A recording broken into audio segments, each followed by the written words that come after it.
সঠিবাড়ি বহুমুখী উচ্চ বিদ্যালয় মাঠে বিএনপি আয়োজিত আজকের ইফতার মাহফিল। স্বেচ্ছাসেবক দল জিন্দাবাদ। সবাইকে ধন্যবাদ। ধন্যবাদ স্বেচ্ছাসেবক দলের আহ্বায়ক মহোদয়কে। সম্মানিত উপস্থিতি, শৃঙ্খলভাবে আসন বিন্যাস করা আছে। আপনারা সুন্দরভাবে আসনটা গ্রহণ করুন এবং অনুষ্ঠানটিকে প্রাণবন্ত করতে সহযোগিতা করুন। সম্মানিত উপস্থিতি, এ পর্যায়ে বক্তব্য দেওয়ার জন্য বিনীতভাবে অনুরোধ করছি মহিলা দলের অন্যতম নেত্রী যা মোসাম্মদ মমতাজ বেগম রানী। বিসমিল্লাহির রহমানির রহিম। আজকে পবিত্র রমজান মাসের দোয়া ও ইফতার মাহফিলে আজকে সটিবাড়ি 14 নম্বর দুর্গাপুরের সবাইকে আমার মহিলা দলের পক্ষে শুভেচ্ছা, অভিনন্দন। ঈদের দাওয়াত থাকলো।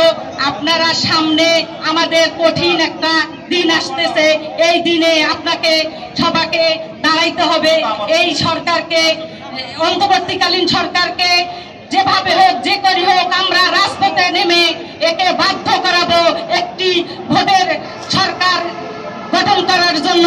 আমাদের দাবি থাকবে ওর কাছে যে আমরা একটা সরকার গঠন করে এই বাংলাদেশে জনগণের হাতে বাংলাদেশের জনগণের অধিকার ফিরিয়ে দিতে চাই।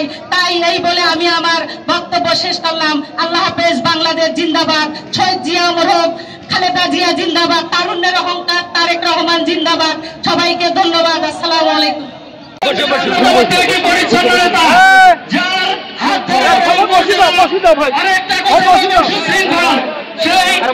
সম্মানিত নেতা উনি আমাদের মাঝে উপস্থিত হয়েছেন এবং আমরা আজকে আমাদের শনিবারবাসীর এই দোয়া এবং ইফতার মাহফিলে উনি উপস্থিত হয়েছেন। আমরা আমাদের পক্ষ থেকে প্রাণঢালা অভিনন্দন এবং আন্তরিক মোবারকবাদ জন্য জানাচ্ছি। সম্মানিত উপস্থিতি, এ পর্যায়ে বক্তব্য দেওয়ার জন্য বিনীতভাবে অনুরোধ করছি আমাদের মিঠাপুকুর উপজেলার অন্যতম যুগ্ম আহ্বায়ক এবং আজকে দোয়া এবং ইফতার মাহফিলের যে আয়োজনের সফল উদ্যোক্তা যারা মোহাম্মদ সুমন সরকার, ওনাকে ওনার বক্তব্য দেওয়ার জন্য বিনীতভাবে অনুরোধ করছি।